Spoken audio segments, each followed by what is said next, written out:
Hey, welcome to another episode of the Playing in the Sandbox podcast, where we are deeply committed to inspiring action in today's leaders. And today in the Sandbox, I have a special guest, Mr. Gary Campbell, joining me. And Gary is the owner of Impact to Lead, an LLC that is a consultancy that focuses on building up, developing, or motivating, if you will, emerging leaders in the world today. And he's also the CEO of Johnson Health Centers. He has been leading for a few decades now and motivating people to their own personal greatness. And I'm so honored to have Gary in the Sandbox with me as we talk about a topic that is actually pretty near and dear to both of our hearts. Has the workplace really become that evil? Now, you're going to want to head on over to tammyjbond.com/podcast. Click on today's episode to download your copy of the action plan so that you can get the extra questions and the bonus material that we have for you to go along with this topic about the workplace and how it maybe has been categorized as bad or as evil in a post-pandemic world. We've got some great tools at tammyjbond.com/podcast. Head on over there, click on this episode, and get the action plan today. And in the meantime, let's get into the Sandbox. Grab your pen and paper, get ready to take lots of notes, because Gary and I have some excellent content for you today. We'll see you in the Sandbox. Hey, Gary, welcome into the Sandbox. I am so excited. I have been looking forward to this conversation with you since we met back in January. I am excited because one of the things that you and I just had a connection when we met, from my perspective. You might have felt different. But I was like, I like him. I want to know him. I want to work alongside of him in some capacity. He's got to be in the Sandbox on the podcast with me, because we lit up on a couple of common terms together. One, you're a CEO, as I shared, and of Johnson Health Center, and then you launched your own. You've got an entrepreneurial spirit, clearly, because you launched Impact to Lead, and you also have a franchise with your son, Mellow Mushroom. And I'm sure there's other ventures beyond being a phenomenal softball player that you are.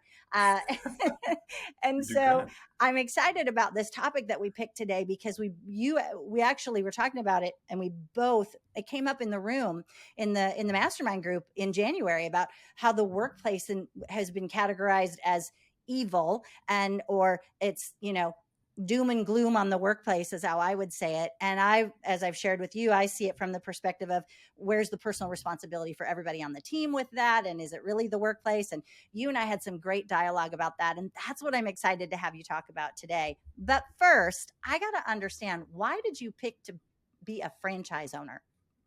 As a CEO, all of these things, why that? That's what you get when you listen to your son when he's a salesperson himself, and he says, "Dad, I could really use some help. You should come and join us." And I guess in the 11th hour, I did. I joined he and his business partner and became a third owner in this Mellow Mushroom franchise in Lynchburg, Virginia. And I know why he wanted me now. And so I do a little more work than I had signed up for. And so, but it's also very rewarding, and I enjoy it. And I enjoy working with him, and we're looking at a couple of other ventures that we'll dive into at some point, as long as it doesn't cost me a lot of money.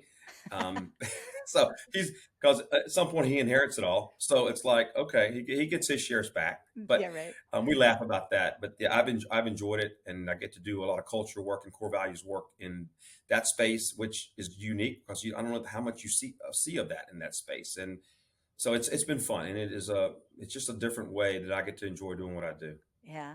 And your consulting came out of really just the Impact to Lead came out of a heartstring for you on taking the knowledge that you have of being a leader for the core over your wonderful, illustrious career, and then taking it out to impact others, not just in healthcare, but you're going into other organizations as well, right? Yep, I am. And it's been fun to do that too, and help others develop, do a lot of executive coaching and strategic planning and speaking on really culture and transformation. And people say motivational topics. I don't know if I would consider myself a motivational speaker, although that's what I get termed sometimes, but it's really uplifting positivity type of things that we don't get enough of these days. But it's really out there. You just got to seek it and be made aware of it, that it does exist. You just got to find it wherever you are. And so I get to spend time doing those things. And you and I both have commonality here, because what really launched me into this was reading The Go-Giver. And after reading The Go-Giver, and I said, aha, that's it. And Right. so I knew where my own set of values were, and it helped kind of orient Good. myself towards impact to lead. So I've enjoyed it. I stay busy with it, and it's fun. At some point, I'll transition to that on a more permanent basis. That's great. I love that story because you know, impacting the workplace and looking at it from the whole person perspective, culture, mindset, right? Expectations, communication, all of those things that every person gets a chance to uh, build if they want to really grow in their walk. And it doesn't matter the industry. It doesn't matter whether it's a franchise or if it's healthcare or if it's CEO, you know, a leadership team in a for profit or not for profit. That opportunity is still there and it avails itself so that the entire workforce gets healthy. And that's what I love that you're doing. So thanks for doing Thank that. you. Well, All sound like right, you do a let's fair amount of that stuff yourself. well, I did want to say too, I'm not a motivational speaker. I've been classified as that. And I'm like, no, no, no. I'm a motivating speaker. I'm going to motivate you to action and I'll wear the Hmm. pointy toed shoes to help you get there if I need to. But so, you know, just I'm not a motivational speaker. Don't put that on me. Fair So, enough. all That's a right. great term. I like that. Yeah. Yeah. So, all right, let's dive into this topic around workplace and how it's been categorized as something negative, whether it's, you know, the evil Mhm. workplace and I don't want to go to work. And, you know, I had this conversation the other week with an executive on a team who was complaining because the CEO asked for them to come into the office more days a week. So still a Mhm. hybrid model, but instead of just one day a week, I actually need you in the office 3 days a week because we're going through some big changes and we need to show support from the leadership team to the rest of the staff because, oh, by the way, the hourly staff have to be in the office 5 days a week, 8 hours a day, Mhm. but the exempt staff don't. And the exempt staff, the leaders, are complaining about now having to come in 3 days a week. And I'm just like, well, what'd you do before 2020? Like, Mhm. he's like, well, what do you mean? Well, like pre-pandemic, you know, the thing COVID, like when it hit and everybody had to work from home, what'd you do before that? He goes, well, I was in the office 5 days a week. So what's the difference? Yeah.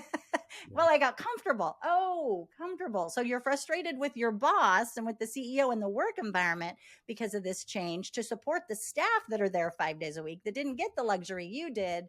Like I'm just breaking it down for him. And it was my first conversation with him. And he looks at me and we're in Zoom, right? And he goes, wow.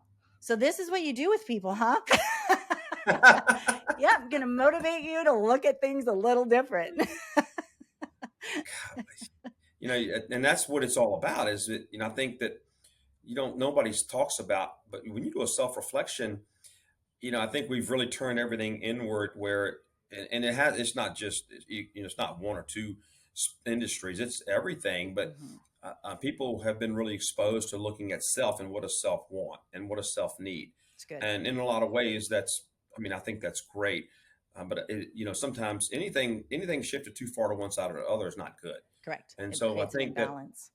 that maybe I think we're on a bit of a pendulum swing with that, and I think that has impacted some of the perspectives on just the workplace in general and some of the demands. And you're right, there's an hourly workforce which does have to be customer facing in a lot of ways, and then there's a salary exempt workforce that can probably do a lot of the work from home. But that has to be a somewhat of a balance in order for because perception is 100% reality, and Right. so that's what creates a little bit of the caste and class system within workplaces and can drive a lot of these things we hear about that create morale problems.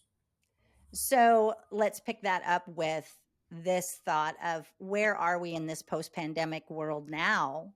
You know, where when you look at the employees and the mindset and their reactions and responses in the workplace to this pendulum swing that you mentioned, right? Mhm. So what's the current status from your perspective on where employees are with this idea that, gosh, has the workplace really become evil, or is our approach to it, has it shifted with that pendulum swing maybe? So I think that is the great question, and I deal with that here in my current job as CEO, where the work has become from my position much more labor intensive, and I try to share this with my executive team, and we have a broader leadership team too. But these are people and human beings just like the people that come in and out and do work every day. They're no different really. from a mindset wise, sometimes than just the people who were on the front lines. Hmm. We are definitely seeing a difference in what people expect from leadership, what they expect out of organizations, and you see this a lot. A lot of it plays out in social media and the media. And interestingly enough, a study came out from McKinsey just yesterday, or at least it hit my desk yesterday. And I read it very first thing in the morning about what social media, what the impact of social media has on mental health Yes. for Gen Z and millennials. Nearly 50% of Gen Z and millennials are checking social media multiple times a day. Yep. And I can walk around, the various sites of our health center. I see this in action. So, I mean, I see the competing priorities of work, life, all of it's blended together. All of it, kind of takes a hit at one time.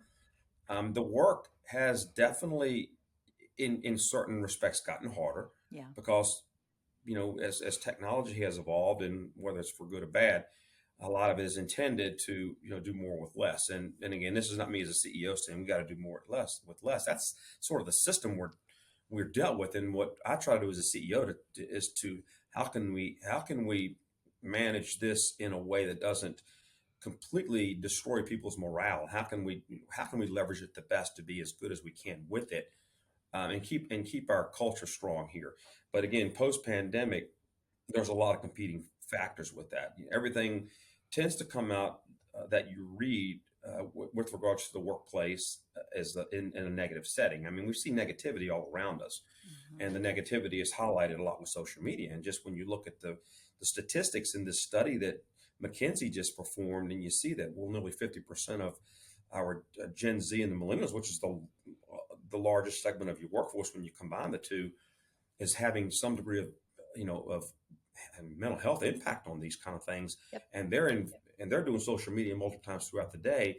And then you lump the work into that. There's a collision course there. Yes. And so I think what's happened is, until this study came out, I hadn't seen a study on this, and I've been talking about this for a long time. Yeah. But prior to yesterday, in my reading this, where I'm thinking, I felt good reading it because it is some validation with some of the things we see.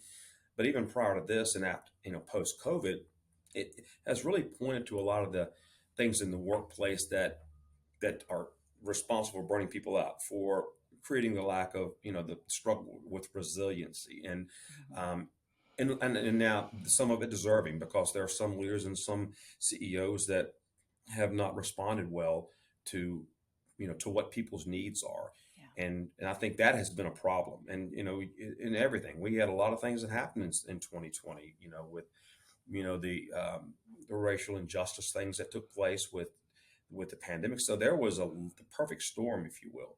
Yeah. And some organizations weren't prepared for it, and some didn't do a really good job during the pandemic itself, when you had no social interaction except for what we're doing today, the virtual.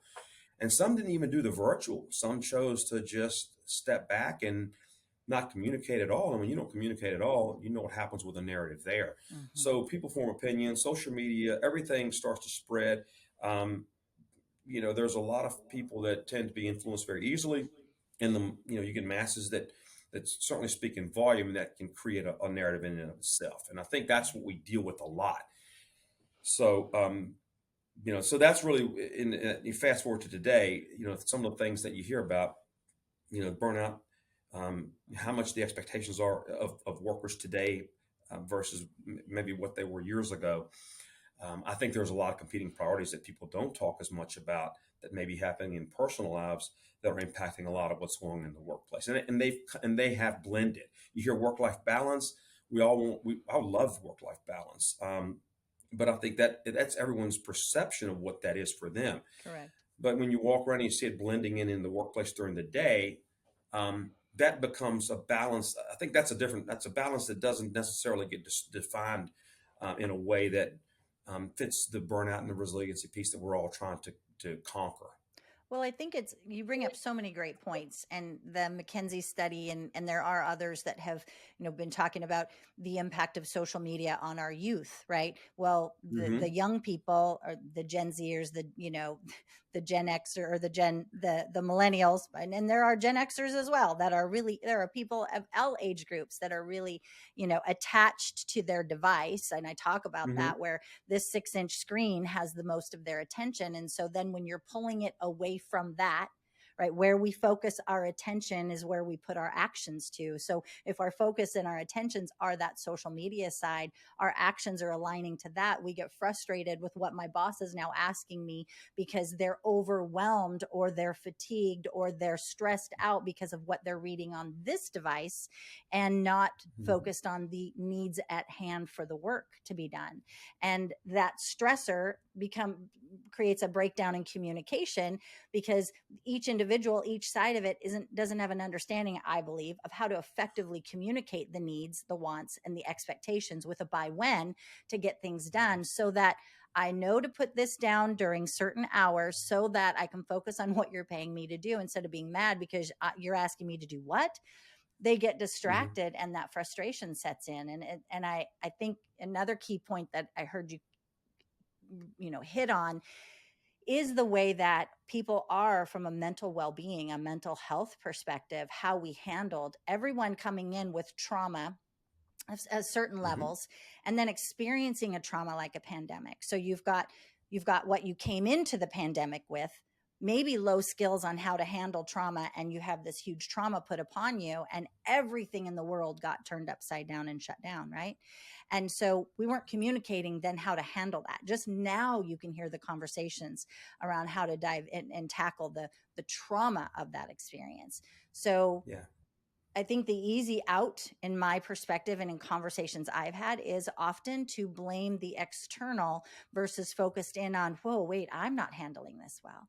And leaders can do a great amount of good in their work environment to actually help their employees to communicate what they're feeling, seeing, experiencing, and then how to turn that into the right actions to focus on. Because where we focus our attention, right? That's what's going to get our focus, and the outcomes are going to be produced from that. So if we're always focused on the negative, guess what we're going to produce, right? Yeah. So anyways, I could go on about that, but Yeah. And I mean, and that's, and again, and I mean, we'll talk about what the expectations are of leadership, but even, and we're dealing with this right now. It's, um, there is there's a different level of how certain leaders are equipped to handle, yeah, even dealing with their own departments on some of these things. Because what I'm correct. finding, and not just in my own setting, but in the consulting work that I do, is you've got in most organizations you've got an executive team, Hmm. and even in the executive team ranks, sometimes an executive will get pulled into, um, the situations of their own department or divisions, and not really have solutions. And in one, if that happens with you, and then if you go down in the leadership ranks in your company, and you've got, you're talking about supervisors and mid-level management who aren't really, um, able to offer any real solutions, Yeah, but yet get equipped. pulled Yeah. into sort of, and then I don't know if it's a lack of critical thinking, or if it's just a pause that's happened, or the fact that these multiple crises have created problems. But when you got these leaders that are not equipped to handle some of the crises and situations, and that bubbles up, sometimes problems will go a long time without even being addressed or listened to. Correct. And one of the if you do nothing more as a leader than to sit with your folks and listen to them, and being able to objectively address things and then things you don't know, to be able to Hmm. walk away and say, I'll get you the answer. But the other piece of it is saying, so I think you opened up our conversation with it, is everyone has a certain degree of control with their own destiny, Hmm. and really what they do with what they have. Unfortunately, you saw where we had the Great Resignation. Yep. Um, those people could walk away, and I think we see people that, so they leave certain companies, but we see people that boomerang right back, and they realize they get somewhere and it's not as good, or there's no difference in their opinion. And they come back to where they're comfortable, or where it wasn't quite as bad as they thought. We're seeing it all over the place, and some of them just don't want to come back to work. Right. There was something the other day that talks about the Gen Z. not doing quiet quitting, but loud quitting and posting it all over social Yep. media. There is a misalignment of, there's been, and we can probably take some responsibility for it ourselves as parents. Um, Yeah, we raised them. but there's been a, yeah, I mean, I always say, hey, you can't blame just these guys. We were part of the problem. It's right.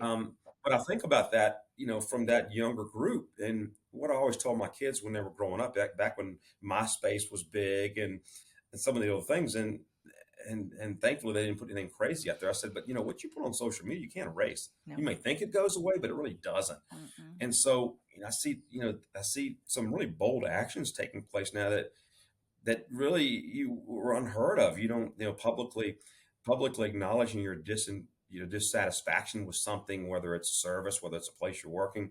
I mean, at some point, I got to think that doesn't bode well, but there's no thought process to it. So these are things that we see, and they get publicly, again, going back to social media, where there's a broader audience and there's a feeling of acceptance. So, and again, I'm not a counselor or therapist. I don't even pretend to be, but certainly I get to work along some great folks here that do, and they experience it every single day. And I can't imagine what their demands of their own jobs are. But Right. these are all things I think that couple together to really create some issues in the workplace because we've never seen it before. Right. And the only thing that I can think to do here in my role is first you got to listen. You got to make sure you understand before being understood. And so that's a lot of what we're having to do these days. Yes. It is about asking really great questions and sitting and listening and not being ready to respond with a how to fix it, but Hmm. listening to what the other person has to say that their issue is. And I tell leaders all the time, ask the individual, what do they need from you? Do you need me to just listen? Do you want me to brainstorm with you? Would you like me to give you some ideas or options? What is it that you need? So that we start empowering people and equipping people to actually be the decision makers over their own life, their own job, their own situation. Hmm. So often I think people come into the workplace and there's an expectation of them, you're going to tell me what to do. But now, because of, to your point, the boldness that hiding behind a 6-inch screen or a monitor has given people, they're taking to other platforms on a social level and degrading and tearing down and being so verbal with it in a manner Hmm. that in the workplace, if you were across the cubicle doing that, it would be a almost a violent type, verbally violent type encounter. And I know that's a Yeah. strong word, but they've gotten so bold, people have, with the way that they use the screens now, instead of saying, hold on a minute, what's my responsibility in this? What am I truly reacting to? What's underneath this that's firing me up on the inside to feel this angry? And have I asked the right questions or made a request of the people around me to change my situation? Instead, they're just blowing it up. And I think that's something that leaders have the opportunity to look at, to open up that communication and that dialogue and allow people to have to come in and to your point, sit and just listen to me for a minute and let me tell you, because it may have nothing to do with the work environment. It could have everything to do Hmm. with what happened at home or what's going on. And I've shared with you, raising a child with mental illness, it's not easy, and I know it impacts me in my other activities outside of my home when I'm stressed thinking about or frustrated thinking about something that just happened because of the chaos that's created in our home. I've got to be really very aware of how it's impacting me, to push my own pause button, take a breath, and think about what do I need in this moment. And we're not that's one of the things that, if I can equip any leader to do any one thing, help your people to do that, so that they're Hmm. raising their own emotional awareness, um, their own skill set in asking themselves powerful questions to address their need. Absolutely. Yeah. I get to read a lot of different things and see things that get shared on social media, professional platforms like LinkedIn, and and I'm not the only one, of course. And I've got to run a company. I'm responsible first and foremost for the patients we serve Yes. and the staff that serve those patients. I'm responsible for those people. I care about those people deeply, and I Hmm. don't think there's any secret to the folks here that certainly work for us here. That's my value system. Is how I'm driven. I don't know how I can't speak to how all the other folks are driven that run their own companies, but I think that there's a lot more like me out there than I than agree. folks know about. Hmm.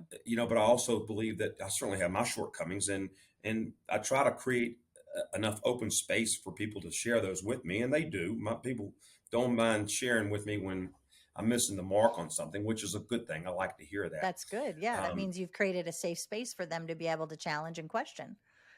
and you said it, and that's in the, creating a safe space for people. And we go back to the communication piece. I mean, that's really that's the secret sauce in terms of trying to develop the kind of culture where people want to come and be. Right. But again, we go back to when you are truly trying to make a good effort, and I believe the majority of people who are running, we run a mid-sized nonprofit, and then of course I've worked in corporate America too for Fortune companies, large Fortune companies.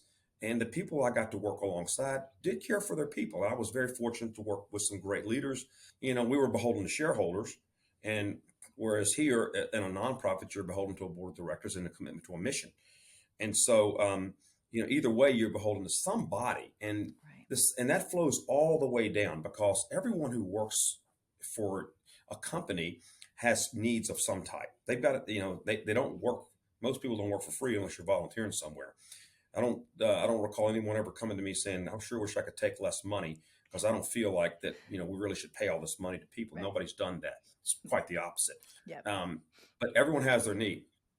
So when I read all of these things about, how to, and a lot of the people that are writing these things are very influential, and some are PhDs, some are in academics, and I don't know how much work experience or executive experience they have running a company. It is I lose sleep over this stuff as an executive running a company because I deeply care for the people that work for me and work with me, and the ones we serve. And again, it's you have all things that are written out there everywhere for people to read. But I think a lot of folks that are even professional are getting, you read these things and then you can develop. Even leadership can develop really a negative mindset over how corporations are run or how systems are run in general. I look at healthcare itself, the health system. No one will debate the fact that we could probably improve it a ton. Healthcare in the United States is as good as it gets, but the system itself could use a lot of help. But there's a lot of things that have to go a lot higher than my pay grade to work on fixing some of that because the insurance companies are involved, everybody's involved. There's a lot of money involved, and our goal here, as it should be any executive's goal or any leadership goal, is to try to make the world in which you live as good as it can be for your folks. Yes. That's really what it should be about. But you're competing with the things that people are writing things about the workplace in general, and that's at a macro level, and things that get tossed out. There's nothing. Sometimes it doesn't take into account the fact that you got to still serve the customer. Hmm. The folks that work for you still have needs to be met. I mean, they've got to Right. pay bills too. It's a finite amount of resources, dollars, things that go into this, and so we have to balance all that as leaders, and people have to balance that. But I think a lot of times the workplace in general gets categorized as being a bad place because it's the workplace that's created all these issues for people. And so that's where myself, and I'm sure others like me, and our leadership teams struggle trying to find that balance with folks, and try to run your company and then deal with a lot of the social influences that may not that are certainly pushing in the opposite direction. Well, and you brought up a really great just illustration too, when it's when the workplace has been categorized as a bad place, right? And I don't want to be there and people are bad or whatever the reasons are.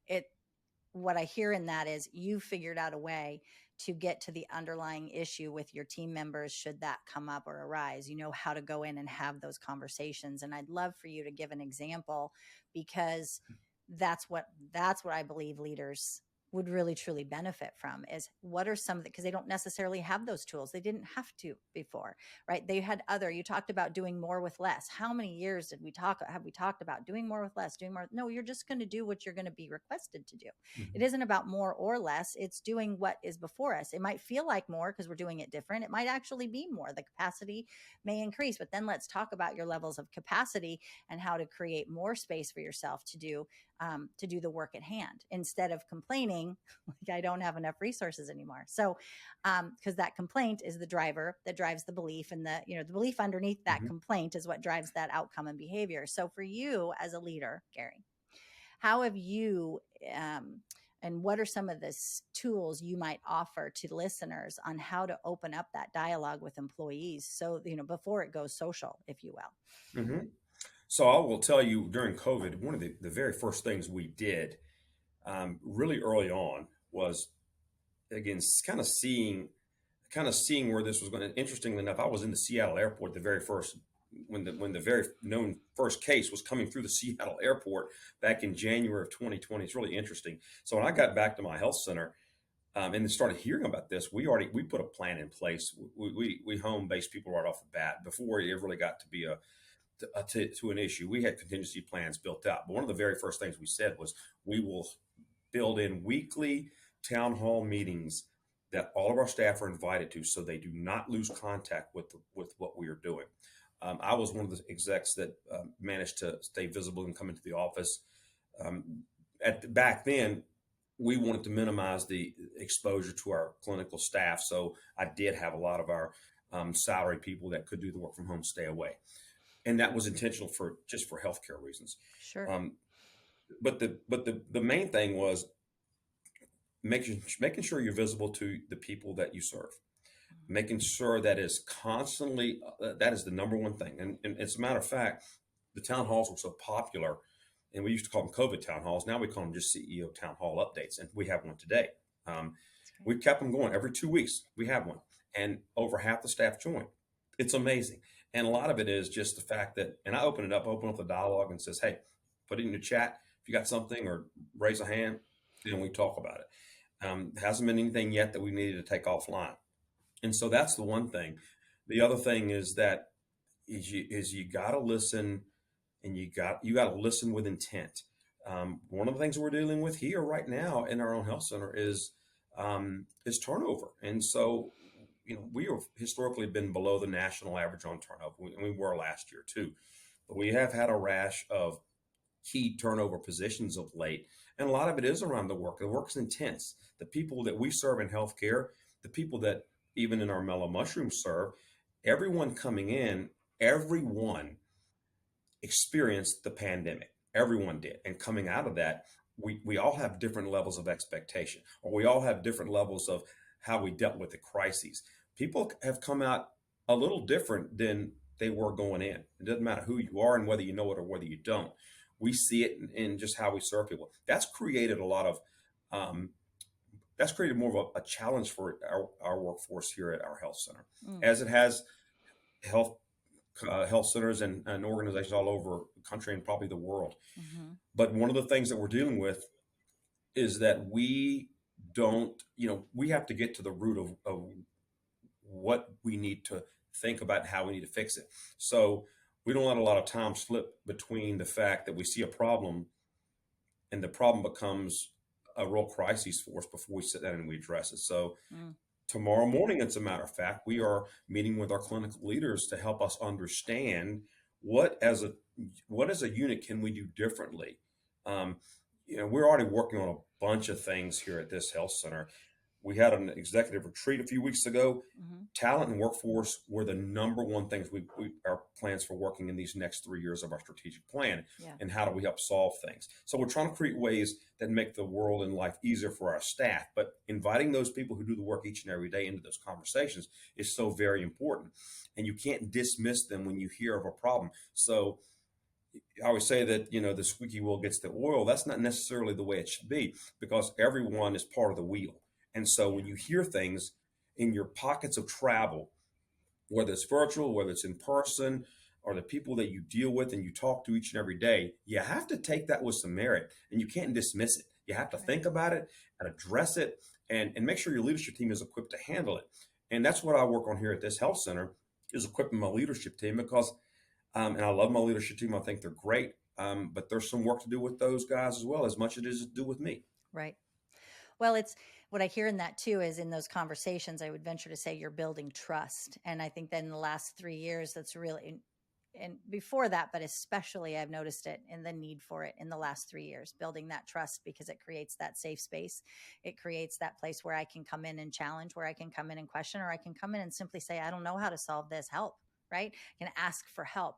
And so what do what are some of the ways that you with your leadership team specifically have found that or tools that you use for building trust? Gosh, I think a lot of it too is just doing what you say you're going to do. And you mentioned the trust factor. That is an area where there is a more significant gap, not only with just all over the place, but even here at our health center. Mm-hmm. I get the perception that there's less trust than there was, and I don't mean just with one particular person, with me or somebody else. I just think in general. In general. I think the lack of trust has been.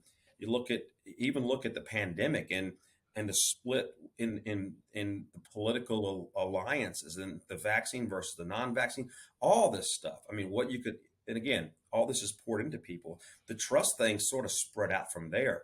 And so we experience it here, and all leaders are going to experience this. And so, there's no real formula for how do you can't go down the line and say, you got to do these one, two, three, you got the trust.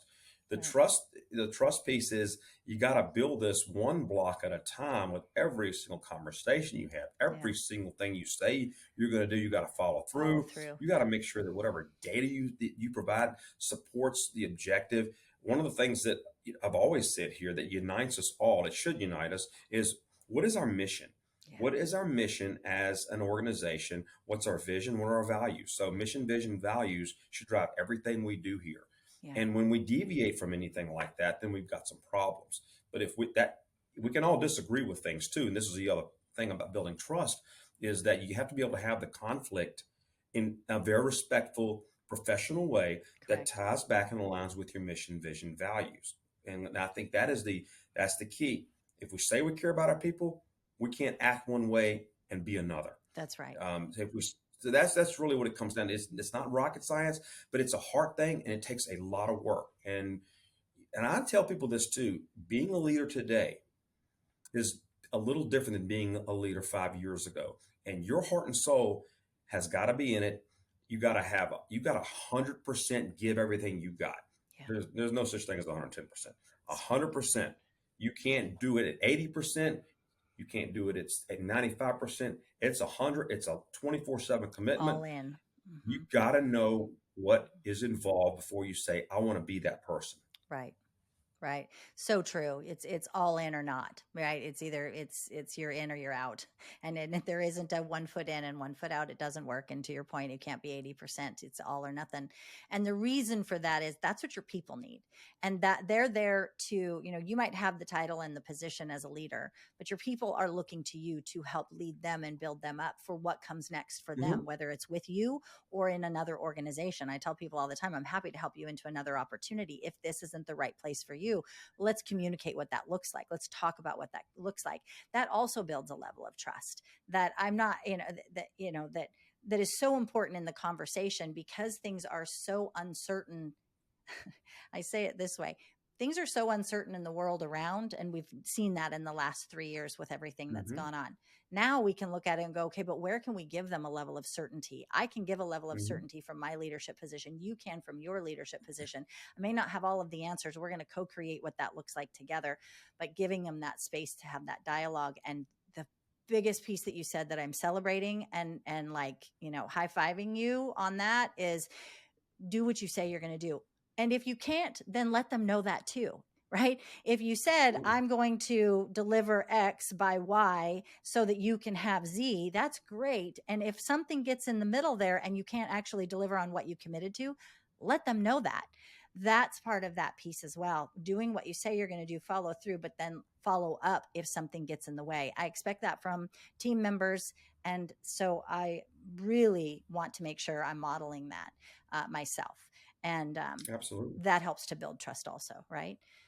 So It does. I know we're winding down here. So I have a really quick one for you though, because I think this is really key. And I know I want to hear the grandpa story because I know you have a great grandpa story, and that really helped give you, which I think is so important that we're missing.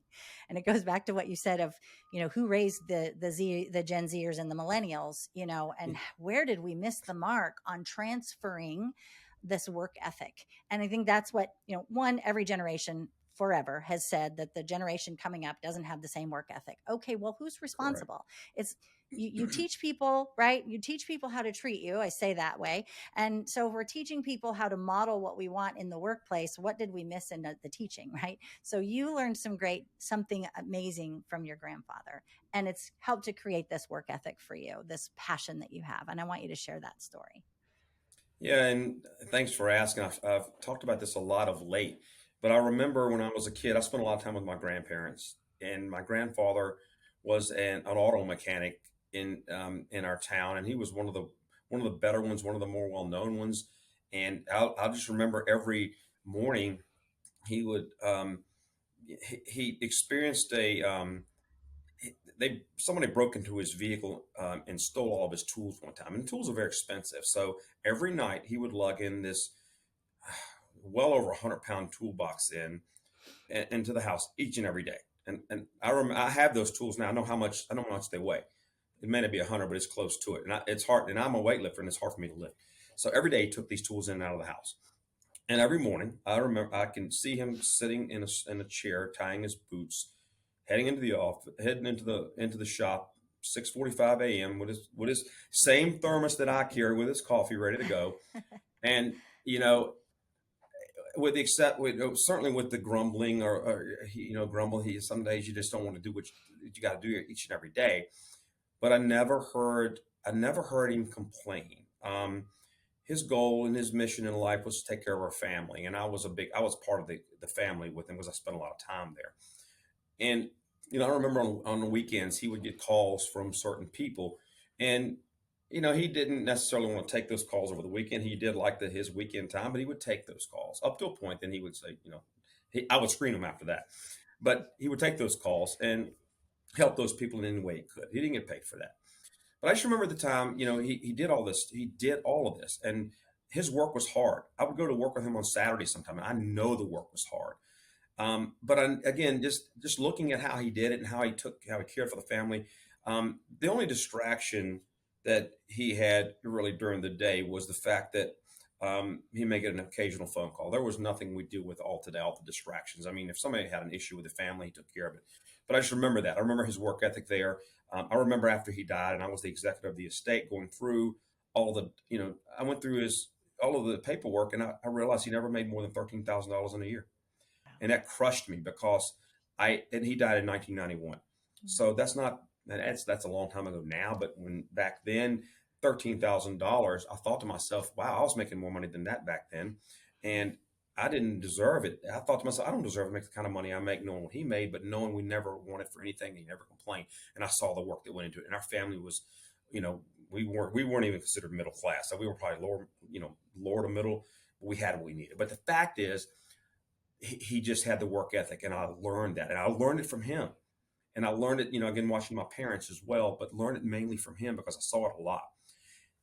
Today, I think what's happened, and I think when we look at the workforce today, is it's not just the parents that are influencing the minds of our folks coming into the workplace. There are a lot of external influences there when you think about what you see posted, when you think about how people are easily influenced on the platforms that we see. And I'm not saying that's the entirety of the issue, because we as parents and we as leaders own the primary part of this. But back in those days, I didn't have that. He certainly didn't have that. And my grandmother and all those folks that came up, the distractions were real. There were family. If there was something that came up, um, there were distractions that weren't overwhelming. They didn't overwhelm the senses like I think we see today. And so that's what we deal with today. That's different than what we may have dealt with in the past. And we're still human beings. So I think that people's ability to handle and manage those things, it's just, the work hasn't changed much. I mean, the work is hard still. I think what's changed is all of the external influences that play into that. Yeah. And that's what I think we've been ill equipped to deal with. And it's easy to blame it on the workplace alone. But and in the workplaces where you spend a lot of your time. Yes. And I think the workplace has gone a long way to try to resolve some of this and help with it. We certainly have. I mean, we're pouring a lot of resources into our programs that can help. Flexible work arrangements, doing a lot of things that we want to do to help folks be able to manage a lot of this. But I think going back to what you said earlier is how do we help people take um, accountability and personal responsibility and balance those things with the need to have to make a living and do things they enjoy, with also the external influences that are playing into this formula that the workplace really has no control over. Oh, so well said. And I love that story. And I'll say it this way. I think the intrinsic motivating factors, like for your grandfather, was family and community. That's why he Hmm. did what he did. I don't think that people are that clear today what their intrinsic motivating factors are, what drives them. A great book, Dan Pink's book Drive, talks about that for the workplace today, right? And while it's a 10-year-old, 12-year-old book, it is a fantastic tool still to use today on the intrinsic versus extrinsic motivators. And I really Hmm. believe that today, extrinsic, outside, externally, there are so many factors that are impacting people's ability to see through to what's possible in their workforce today or in their workplace today, that's actually impacting it negatively. To your point, we have so many other distractions, right? That's impacting people. The best thing that a leader can do, and I hear that you're doing that. I love that you have your town halls, your CEO town halls. I've encouraged leaders over the years to have brown bag lunches where you Yeah, can, yeah. and we started those with companies virtually, did them before the pandemic in person, and then had them doing virtually, where same idea, where we're just coming and talking, and we're working through issues together, works and talking about the frustrations, even in a Mhm. healthy, respectful, safe environment to do that. I may not be able to solve it all, but I want to hear it, because that helps me to understand what's going on for you. But then I get to ask you questions as a leader, which again, I'm all about that. Ask the questions that get to what's driving it underneath and what's your motivation, on the good and the bad, right? And be willing to talk about that. Right. So important. And the distractions are there. It's how we help our people learn to navigate them that's key, right? That is so true. Yeah. Yeah, it's really important. So tell me one last thing. What advice would you give to leaders today on this whole, how to reframe the workplace? If you're finding yourself as a leader in an environment where people are exiting and it is negative, or they're saying that it's just all doom and gloom and the sky is falling, right? There's just all that going on. What would you suggest to a leader that's facing this, trying to figure out their path through? What would you recommend to them?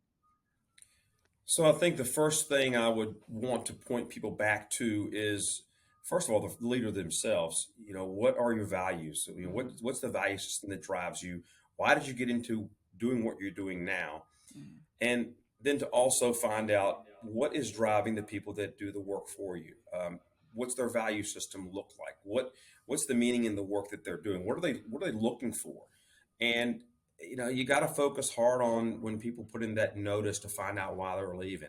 yeah, And the main piece of information with that is do something about it, if nothing more than respond to it, and be able to put a plan in place where you're visible as a leader. And if that's you run good. a company that's so big that you can't physically get out there virtually, but do it in an authentic fashion. And if you can be authentic and empathetic as a leader and listen as a leader with your number one communication skill, then you're going to struggle. The ability to build trust as a leader is so important. You got to be competent. You got to be able to actually deliver on what you say and deliver the goods and do it well. But the other piece of that is the human element makes up every decision we're going to make. That plays in everything we do. Yeah. And being emotional intelligent and how you make those decisions are going to determine if you're good, if you're great, or if you're not going to make it at all. Mhm.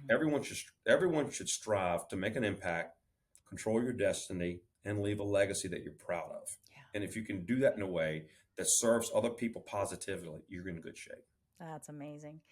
Well, Gary Campbell, it has been amazing having you in the Sandbox today. I am so grateful for this conversation, and I know it won't be our last because, well, I'm going to see you again, and we'll probably talk more in the future on this very topic or other exciting topics because there's so many cool things that I know you're doing in the world, and I appreciate and acknowledge and celebrate the contribution that you make every day in the lives of the people that you serve in the workplace, and not just the customers that come in, right? Not just your clients, your patients, but actually your number one client is the people that work for you, right? Their number one client are the patients that come in through the door. That's how I frame that up. Your number one client is the one that works for you, and you serve them well. So I celebrate that and appreciate the time that you've taken to be in the Sandbox today and the wisdom that you've shared. Thank you so much. Well, I'm honored to be on your show and in the Sandbox. I appreciate that. And I do look forward to many more conversations with you because you certainly add value to my life. So I appreciate that. Well, thank you so much. Wow, what a great episode. Thank you so much for joining me in the Sandbox today. And Gary, thank you so much for the great conversation around the workplace and giving those tools and strategies to our listeners for what they can do to up level, not just building trust, opening up lines of communication, but realigning people back to the why and the mission and the vision of the position that they hold and the impact they make in the workplace. I loved every minute of it, and I hope that you did too. And my real big hope is that you're leaving with new tools, tips, and strategies to navigate your personal leadership, your team leadership, and your next bold conversation in the workplace. And hey, it would mean so much to me if you would share this episode with a friend or a colleague. You know what? Listen to it with your leadership team in your next, CEO or brown bag lunch meeting that you're going to have. I want you to take the time to pay it forward, if you will, with the content here today. It is going to make an impact in your leadership and the team around you. And, third-party affirmations go a long way in today's world economy. And I would be honored if you would share this episode, but also click on the comments where you listen to it and share your comment or your takeaway from this episode, because Gary and I would love to hear from you. And don't forget to head to tammyjbond.com/podcast to get your copy of the action plan if you haven't done so already. Just click on this episode and download it today. Now, remember, friend, leadership is not something that you're born with. It's something that you grow into. So thank you for taking the time to grow into your next level of leadership in the Sandbox today. Make it a great day.